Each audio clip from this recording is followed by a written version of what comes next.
Alright, so you guys are seeing the new videos, posting them up now. I'm going to be switching some gears around here.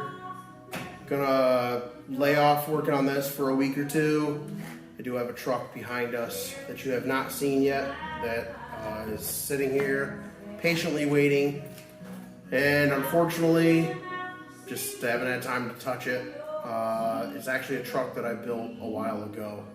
I'll share that info with you later. But in the meantime, what we're doing here is, as you can see, I got some 2x3s here mocked up.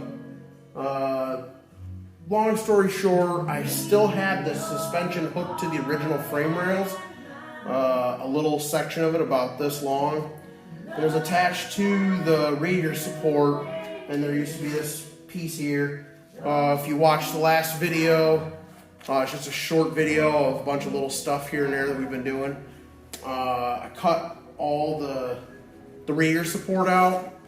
This is actually getting replaced along with these corners in each side, some other stuff that we're doing.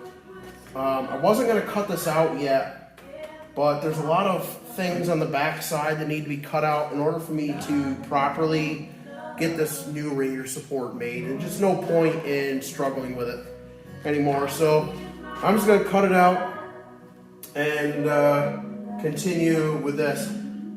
Some things that you may or may not have noticed, though, in the other videos that I just recently posted, the hood originally opened the other direction. That's the original, that's the correct way it's supposed to go. Due to constraints of suspension travel and the turbos and where they're all getting placed, we're actually moving the turbos back up front. At one point in time, I had them mocked up there. I don't know if I ever posted pictures or not, but they're here. That's where they're going to go again. This is where they're going to stay this time. And just trying to get everything done up front. Pretty much the majority of everything in the back is done. I'll do a update video of that here pretty soon. This rear support needs to be sort of kind of like structure a little bit different. It's going to act as the bumper. If you actually get in a real collision, yes, it does have a bumper, but also has to attach the bumper to it. As you can see here, it flops around a lot. These are unibody cars. I did discuss that a long time ago with you guys in probably one of my very first videos that I had made about this car. This car sustained a frontal damage earlier on in its life, and this was replaced in this area, and these fenders aren't just bolt them on and off. It's all one piece. It's welded, it's leaded, it's a big mess, to be honest with you. So with the hood, even before I started cutting anything apart, the hood didn't fit right. It didn't fit right from the beginning, and it doesn't fit right now. So as you see here, the porta power is actually pushing the front clip this direction, and the reason for it is because in the accident, everything was shoved this way. This also provides it for me to be able to get the gaps correct. Did some different things with the hinges. These hinges are out of a Fox body Mustang, and was able to get it so it opens. I do have to do the latch system, but I'll do that after I get rear support in, and then the radiator and the condenser. And that way I can figure out exactly where I'm going to be able to hook that. If it's going to be on this side of the rear support or this side, I just don't know yet. I am, like I said, mocking up extension pieces here. I do have most of the stuff cut. I decided I probably ought to catch you up on a video here, so I'm just doing things here, and I guess watch along while I cut some stuff up.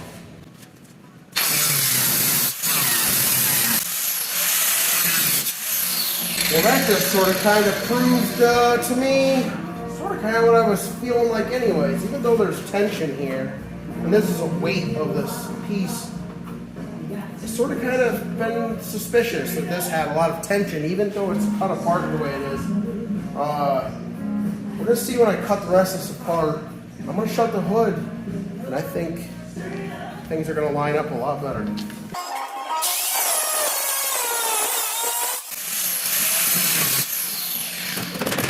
Yes.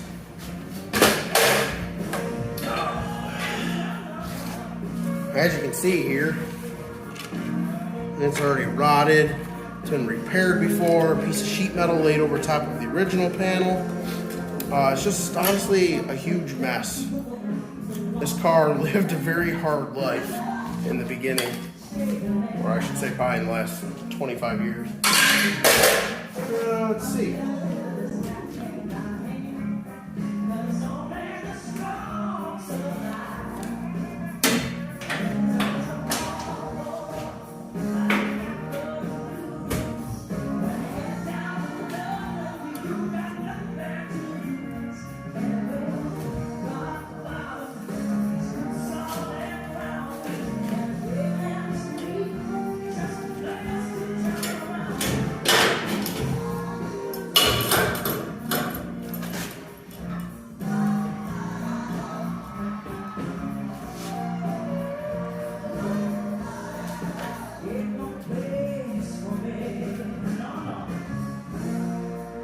Oh yeah, for sure. Definitely is what it needed. This, like I said, this was already replaced. I'm not sure what you can see at this angle here, so let me show you here.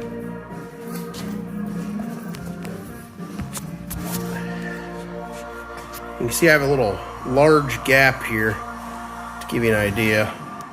It needs to be a lot narrower, and you can see, maybe I can't do it with one hand. I can't really do it because I gotta be able to take the weight off the hood. See how the gap closes up when I move everything over?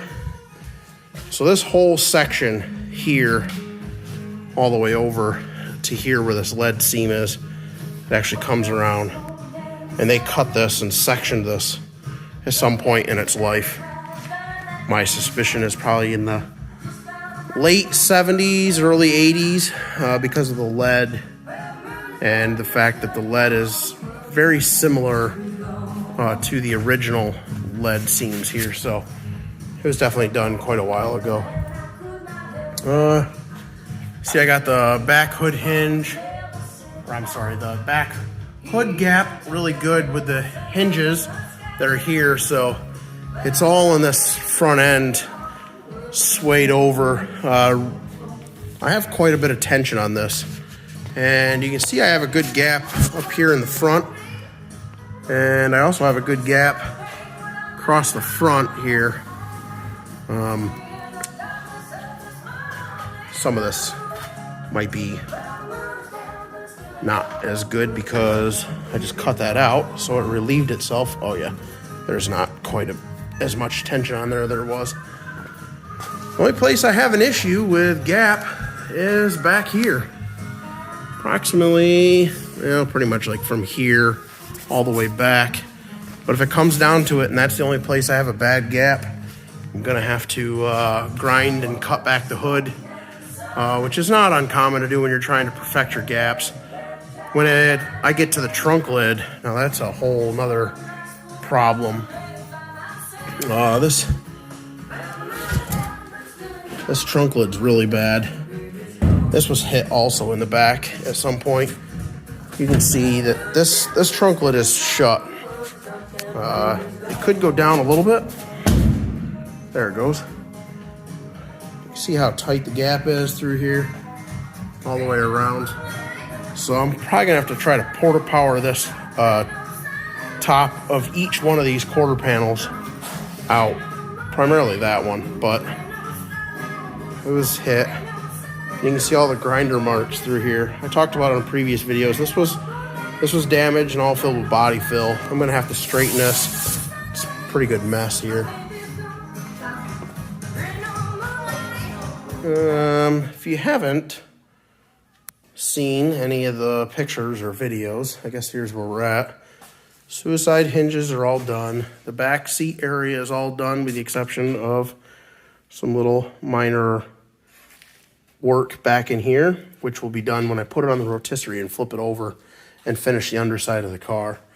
There's a couple little places, such as back in here, a couple places over there. The floor is all done. I do have to make little panels to cover up this area. Sort of kind of just going to do a thin strip on both sides, and I do need to enclose both corners underneath. But some of this work is a lot easier to do on the rotisserie flipped up on its side. So that's what I'm going to do and wait for them. The heater box, vintage air system here, that's got to go and be installed up under there. But as you can see, this bracket right here hangs down low, and it's in its factory location, but I do need to cut it off right about there. And when I cut it off, then I'll be able to fit that up inside. And then I can make the mounts for that. I do need to get a steering column. The one I did have was the wrong length. Put that in there, hang the pedals back in there, and figure out exactly where my fuse panel is going to go, because I'd need to make studs and weld studs into all of the firewall and brackets and stuff like that for here. And then same thing with everything in the trunk. This area all needs to have studs put in and things for the air tank and the compressor and battery. So as you see what I've been doing, just trying to catch up a little bit here. I am going to try doing more videos where I talk on here. The person that's helping me do some of these camera views and stuff isn't available today, so they're gonna help me out a little bit more on it, and we'll get some better stuff and try to keep you up to date. Here's a sneak peek of the truck that we're gonna work on, and I'll talk about that in another video, and we'll go from there. And I appreciate it if everybody would share the video and my Facebook page, and trying to gain some traction on this social media stuff. I can't tell you how many people a week tell me that they wish I would do more videos so they can watch the progress and stuff. And I just don't have the time to sit and do that and edit and do the work and run the business. So I just do what I can when I can, but luckily enough, I have somebody that can give me a hand. They have a little bit more free time than I do, so that allows them to do this. So the first couple videos were obviously just trial runs, getting things going and seeing if it's stuff that you guys like and are actually watching it. And I'm gonna post these videos to YouTube, eventually only on YouTube, but in the meantime it will just be posted on everything so you can see it somewhere. But I would greatly appreciate it if you would find the YouTube page and like it, subscribe to it, so when I do have something new, which I'm trying to do every week,